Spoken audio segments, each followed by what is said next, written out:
E depois da ressurreição de Jesus? No domingo de manhã, que para nós é o domingo de manhã, elas chegam no túmulo, uma delas é Maria Madalena, e o anjo diz para elas: ele não está mais aqui. Amém? Ele vive. Depois disso, Jesus ele aparece várias vezes para os discípulos, come peixe com os discípulos, aparece para mais de 500 pessoas, sobe aos céus. E depois? Como que as coisas desenrolam depois? Depois disso tudo? Vocês já pararam para pensar nisso?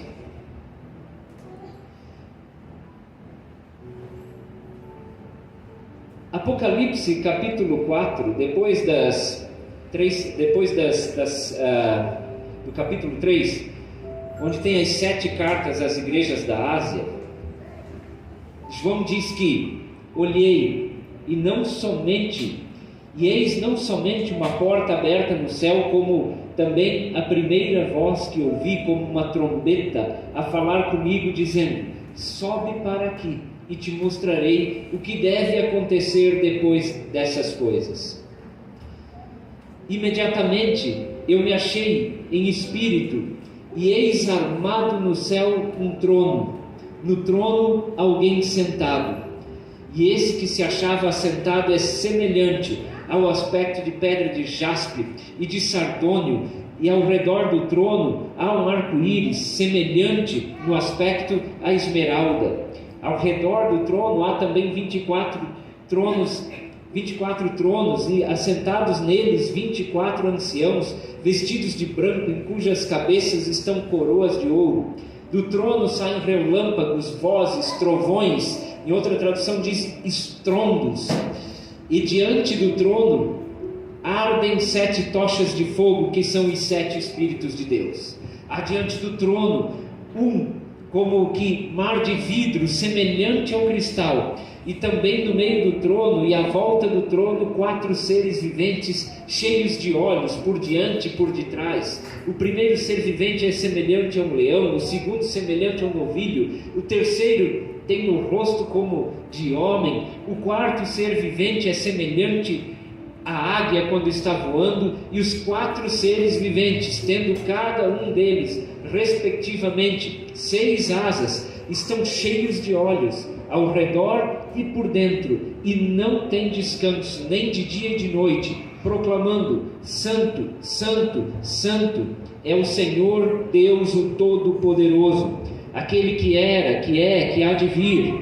Quando esses seres viventes derem glória, honra e ações de graças ao que se encontra sentado no trono, ao que vive pelos séculos dos séculos, os 24 anciãos prostrar-se-ão diante daquele que se encontra sentado no trono, adorarão o que vive pelos séculos dos séculos, e depositarão suas coroas diante do trono, proclamando: Tu és digno, Senhor e Deus nosso, de receber a glória, a honra e o poder, porque todas as coisas tu criaste, sim, por tua causa e por causa da tua vontade vieram a existir e foram criadas todas as coisas.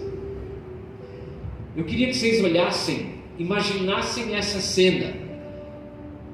João, de repente, vê uma porta aberta no céu, e alguém fala com ele e diz: sobe para cá, entra aqui, eu vou te mostrar o que vem depois de todas essas coisas. Que coisas? Bom, alguns dizem que é depois da era da igreja, por causa das 7 cartas lá. Talvez seja isso, não sei, tá? Também não é esse o centro do tema. Mas o que a gente vê aqui? A tradução do Almeida é interessante, diz: tinha um trono armado no céu. Tem alguém sentado no trono, tem alguém que reina. ele tenta descrever essa pessoa ou esse ser que está sentado no trono, e ele começa a comparar com pedras preciosas. Ele diz que tinha um arco-íris verde, né? Na LTT, na tradução literal, a gente entende que esse arco-íris era uma circunferência, um círculo completo por cima do trono. Tem ali 4 seres viventes, provavelmente 4 anjos, em volta do trono, louvando a Deus de dia e de noite, dizendo: Santo, Santo, Santo. Tem 24 tronos, 24 anciãos, né, que ele diz: quando os seres viventes derem glória, honra e ações de graça ao que se encontra sentado no trono, ao que vive pelos séculos dos séculos, os 24 anciãos se prostrarão diante daquele que se encontra sentado no trono. Ele diz o que vai acontecer daqui a pouquinho, daqui a alguns instantes. O que é essa cena do capítulo 4? É a preparação para um grande evento, para algo muito grandioso que vai acontecer em seguida, no capítulo 5, que é o tema do que a gente quer falar hoje. Tudo isso ali está preparado. Imaginem assim, eu falei no estudo bíblico já, e eu quero que vocês imaginem. Quem não estava, imagina. Quem já foi num grande show, numa grande festa, o negócio antes de começar, o que tem lá? Você tem uma expectativa, né? Tu está lá sentado, está esperando, está aquela multidão já reunida, né? Aqui fala que estão os anjos, está tudo aquilo preparado, esperando o quê? Diz que do trono saíam raios, trovões, estrondos do trono, não daquele que está sentado no trono, entendeu? Para quem já foi num grande evento, na abertura de um grande evento, né? Normalmente é isso que tem, tem música, tem barulho, tem luz, tem um monte de coisa, é aquela expectativa, né? Às vezes se é uma grande banda que tu quer assistir alguma coisa assim, né? Antes dos caras subirem no palco, né? Tem toda aquela expectativa, aquela apreensão, né? Pode ser uma abertura de Olimpíada, qualquer coisa. É um evento, algo grande vai acontecer, só que não como a gente está acostumado a ver aqui na terra, mas no céu. E aí João entra no capítulo 5, relatando uma outra visão. Vi na mão direita daquele que estava sentado no trono um livro, escrito por dentro e por fora, e selado com 7 selos. Vi também um anjo forte que proclamava em grande voz: quem é digno de abrir o livro e lhe desatar os selos? Procura-se por alguém que possa abrir o livro ou o rolo. Para eles naquele tempo o livro é um rolo, escrevia em pergaminho, enrolava. Como que ele tem 7 selos? Escreve um pedaço, enrola, bota um selo, escreve mais um pedaço, enrola mais um pedaço, bota um selo, e assim tu vai até fechar os 7 e ele vira um rolo fechado. O que significa isso, irmãos? Olha só o que João diz no verso 4. Eu chorava muito, porque ninguém foi achado digno de abrir o livro, nem mesmo de olhar para ele. Todavia, João chora, e chora muito. O livro precisa ser aberto. Não tem ninguém que pode abrir esse livro.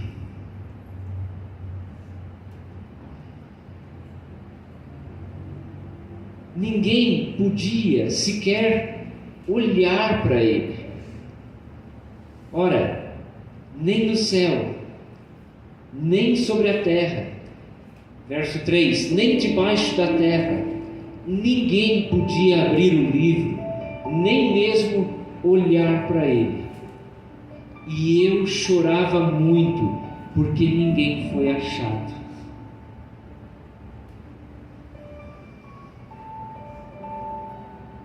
Verso 5. Imagina que está toda aquela festa preparada, e agora a gente já entendeu que aquele evento todo, tudo aquilo está preparado para que um livro seja aberto. Mas alguém tem que abrir. Mas não tem ninguém. Ninguém é digno. Ninguém é capaz. Ninguém pode sequer olhar para aquele negócio. Não vai ter festa. É por isso que João está chorando. Não vai ter evento, não vai ter festa, não vai acontecer. Essa é a sensação que João tem.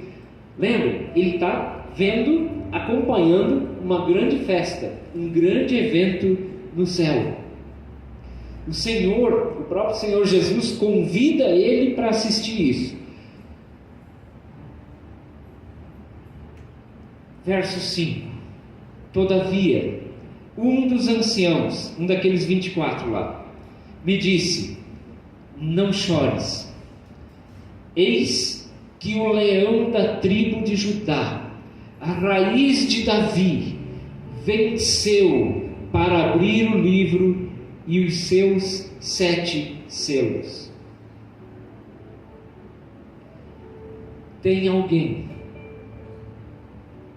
no meio daquele suspense, daquela expectativa. João já tinha perdido a esperança, né? Aí vem um daqueles anciãos, né?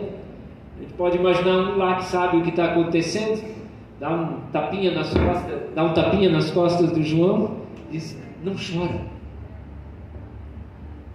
Está todo mundo triste, cabeça baixa. Provavelmente João é o que mais chorava lá.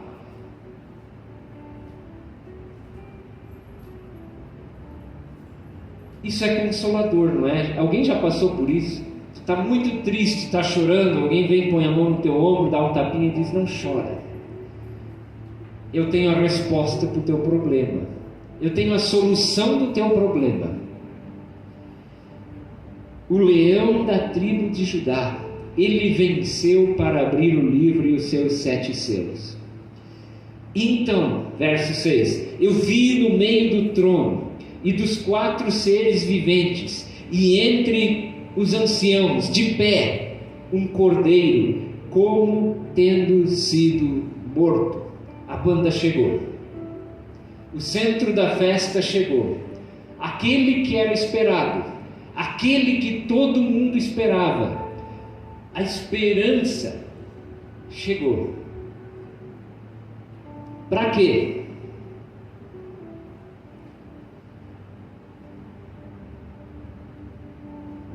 Então eu vi no meio do trono e dos 4 seres viventes, e entre os anciãos, de pé, um cordeiro, como tendo sido morto. Vocês têm dúvida de quem seja? Alguém que parece que foi morto. Ele tinha 7 chifres, bem como 7 olhos, que são os 7 Espíritos de Deus enviados por toda a terra. O Espírito Santo, o poder e o saber do Espírito Santo está com ele. Quem é ele?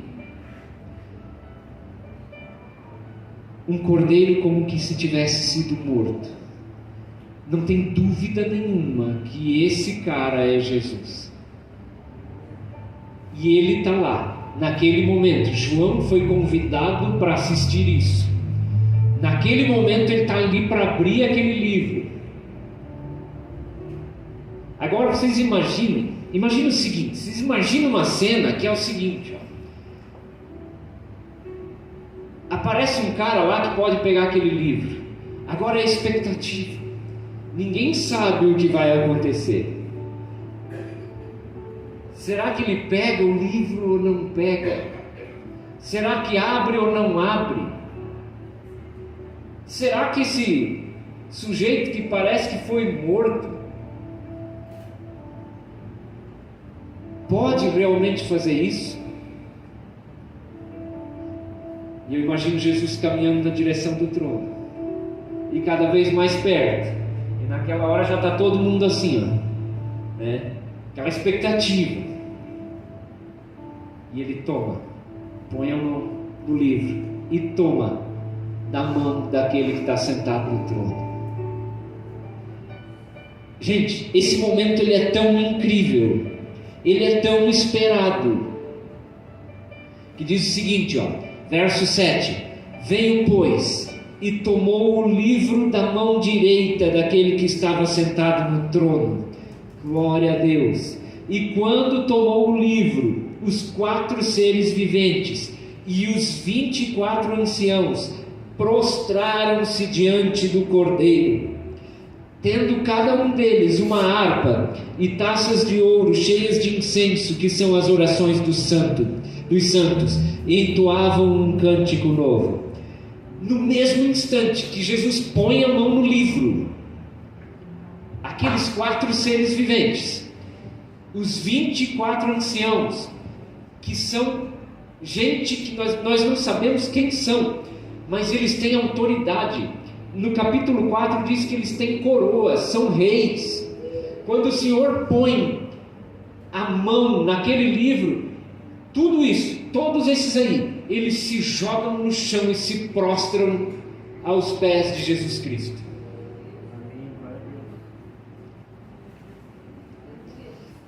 Dizendo assim: é Ele, não é que é Ele mesmo, não é que esse camarada com cara de quem foi morto, é Ele. Todos eles reconhecem naquela hora a autoridade e a dignidade de Jesus para fazer aquilo.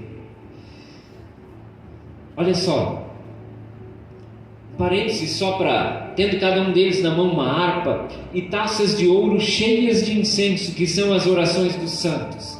Aqui já dá uma pista do que vai acontecer daqui para frente. Tu tem orado por justiça e não vem resposta? Tu tem orado por paz e não tem resposta? Tu tem orado por aquilo que te machuca e não tem resposta? Pois fique sabendo, no céu, na mão desses caras, tem taças cheias de incenso, que são as orações dos santos. Está tudo guardado. Nenhuma oração que esteja alinhada com a vontade de Deus vai deixar de ser respondida. E por que isso está sendo dito aqui? Porque é agora, é nesse dia aqui que começa. Daqui para frente, o modo como Deus, ou como o Senhor vai lidar com a humanidade, Ele muda.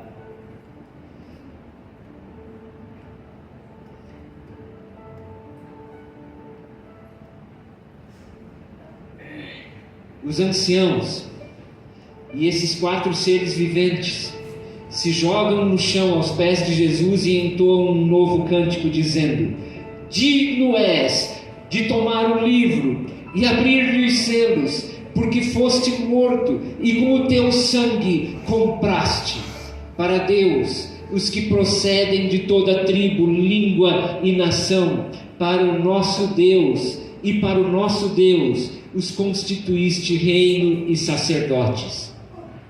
Com o teu sangue comprastes todos eles, todos nós. Percebem por que Ele é o único que pode abrir esse livro?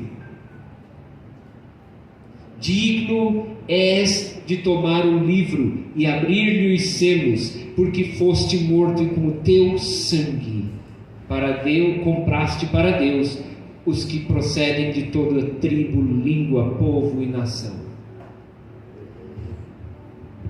Tem tudo a ver com a Páscoa.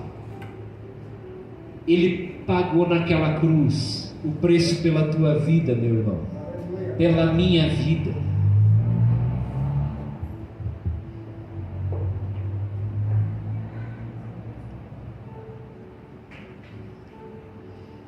Se tu aceita isso, agora tu é reino de reis e sacerdotes. Então, o que isso quer dizer? Que tu tem contato direto com o Pai. Uma ponte, uma ligação foi feita entre eu e o Pai, entre você e o Pai. Essa ligação se chama Jesus Cristo. Verso 11: ouvi uma voz de muitos anjos ao redor do trono, dos seres viventes e dos anciãos, cujo número era de milhões de milhões e milhares de milhares. Na tradução literal, miríades de miríades. 10.000 vezes 10.000 anjos. O que eles diziam? Eles proclamavam em grande voz. Isso aqui, gente, olha, é o céu inteiro proclamando, gritando em voz alta, todos os anjos. E João diz que eles eram incontáveis. Ele não sabe dizer se milhares de milhares, se milhões de milhões, miríades de miríades. E olha o que eles cantavam: digno é o Cordeiro que foi morto de receber 7 coisas: o poder, a riqueza, a sabedoria, a força, a honra, a glória e o louvor. Então eu ouvi que toda criatura que há no céu e sobre a terra e debaixo da terra e sobre o mar e tudo o que neles há, estava dizendo: aquele que está sentado no trono e ao Cordeiro seja o louvor, a honra e a glória e o domínio pelos séculos dos séculos. E os 4 seres viventes respondiam: amém. Também os anciãos prostraram-se e adoraram. E o capítulo 6, esse é famoso, todo mundo conhece. Vi quando o Cordeiro abriu ou o primeiro dos 7 selos. O que é para a gente entender disso aqui? Primeiro, como que isso acontece? O que está acontecendo? É mais ou menos o que a gente vê no livro de Levítico, capítulo 25, versos, vou pegar só 23, 24 e 25. Olha só isso, presta atenção, que coisa maravilhosa é isso, gente. Também a terra não se venderá em perpetuidade, ou não se venderá para sempre, porque a terra é minha.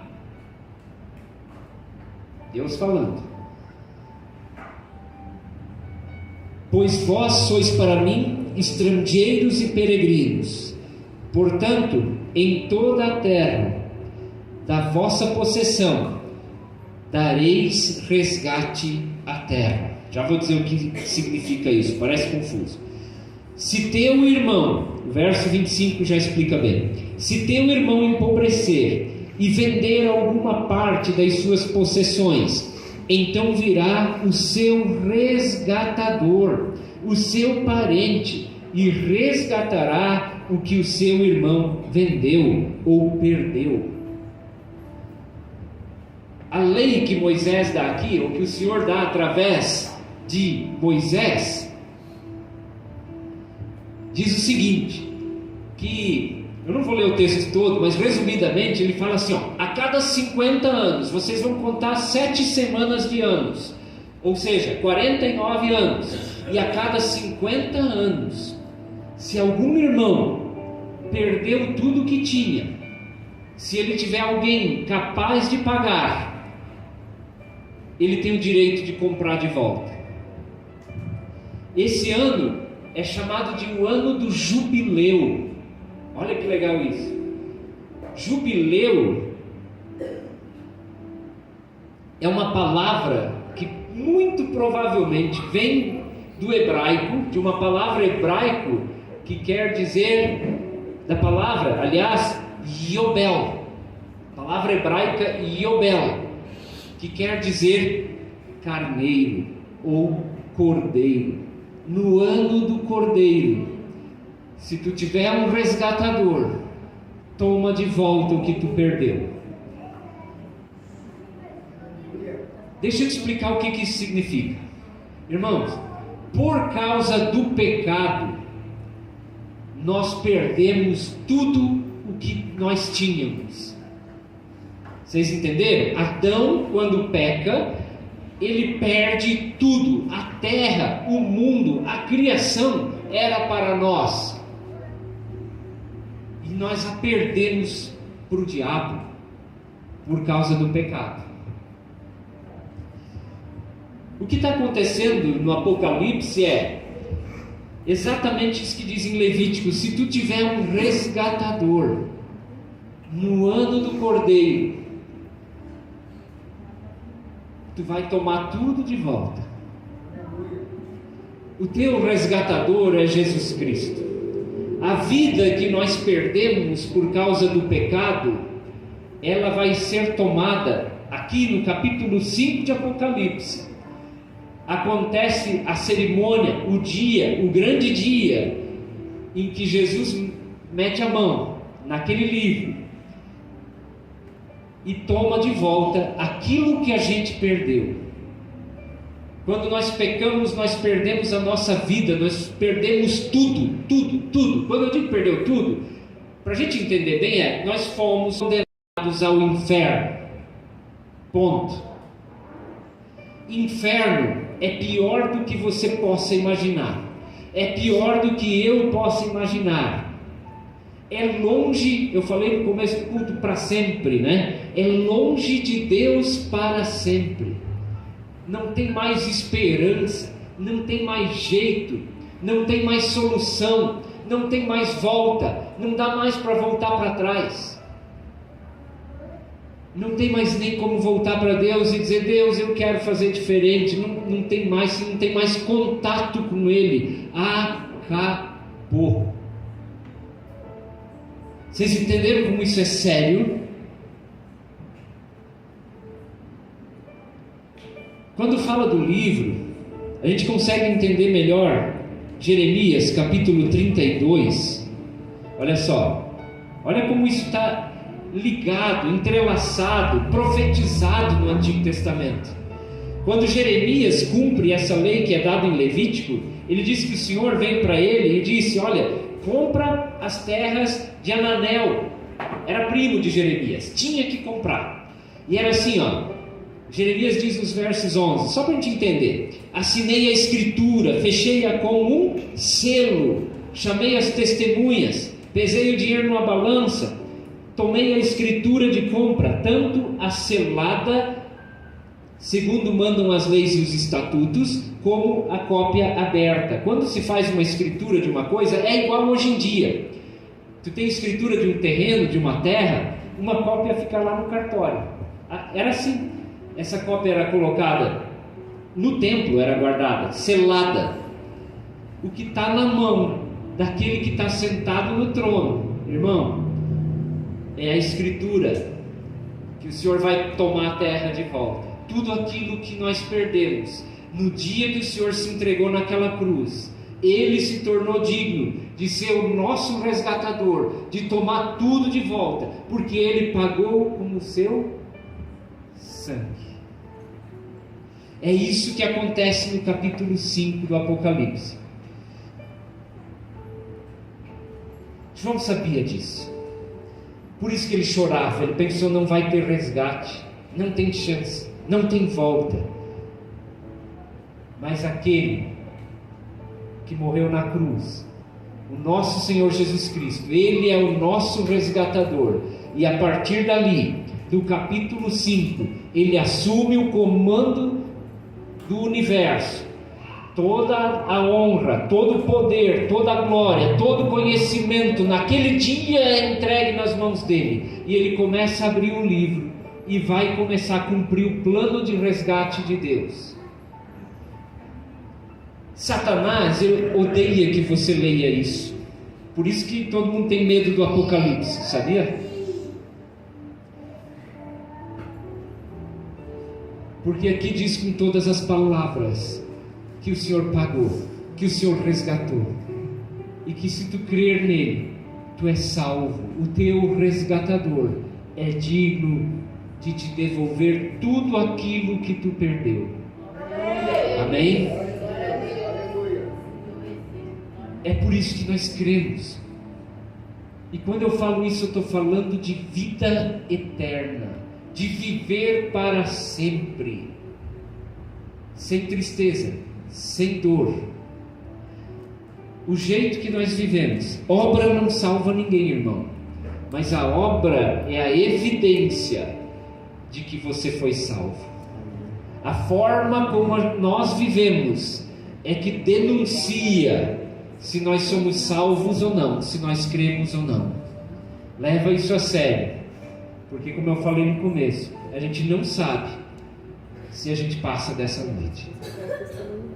Em nome de Jesus, amém. Que o sangue do Cordeiro esteja sobre a tua vida e que tu possas ter de volta aquilo que te foi tirado, aquilo que o diabo e o pecado tiraram de ti. Porque, irmãos, não se engane, nós já vamos finalizar.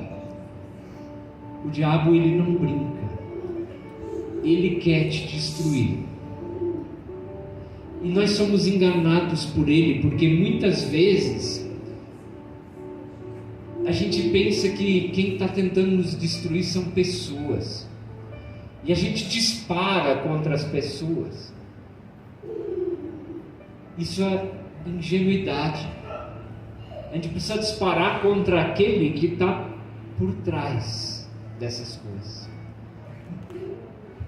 O teu irmão não é culpado do teu fracasso. O teu irmão não é o sujeito que quer destruir a tua vida. Quem quer destruir a tua vida é o diabo. E ele não quer que você acredite nisso aqui, ó, que tu tem um resgatador. Pensa bem, todas as vezes que tu for odiar o teu irmão ou culpar ele por alguma coisa na tua vida, porque a tua luta não é contra ele, não é contra carne e sangue, mas contra principados e potestades nas regiões celestiais. A tua luta, a minha luta, a nossa luta, irmãos, é contra demônios, não contra pessoas. Amem as pessoas, lutem contra os demônios, lutem contra Satanás e os seus demônios. Como é que você faz isso?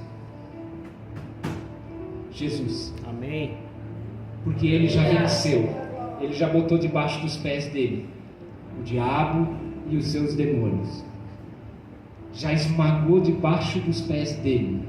É pelo nome dele que tu tem o poder de fazer a mesma coisa, de pisar escorpiões e serpentes. Está falando de demônios. Amém? Que essa Páscoa faça a gente refletir nisso, que o que está em jogo é a nossa vida eterna. Isso aqui não é uma brincadeira, não é um passatempo com a nossa vida. Irmãos, não brinca com a tua vida. Isso é muito sério. O que tu fizeres aqui vai definir aonde tu vai passar a tua eternidade. É muito sério. É muito sério. E eu afirmo para vocês com convicção: não tem segunda chance. Morreu, fechou o olho, acabou. O que aconteceu naquela hora não volta mais atrás. Amém? Que o Senhor nos mantenha firmes, que o Senhor nos abençoe e nos guarde, que o Senhor nos ensine a andar na sombra do Altíssimo. Senhor Jesus, cobre-nos com o teu sangue, guarda-nos, mantém-nos firmes, Senhor, fortalece a nossa fé, Senhor, perdoa os nossos pecados, Senhor, corrige-nos, Senhor, resgata-nos, Senhor. Tu és o nosso resgatador, Senhor Jesus Cristo. Amém.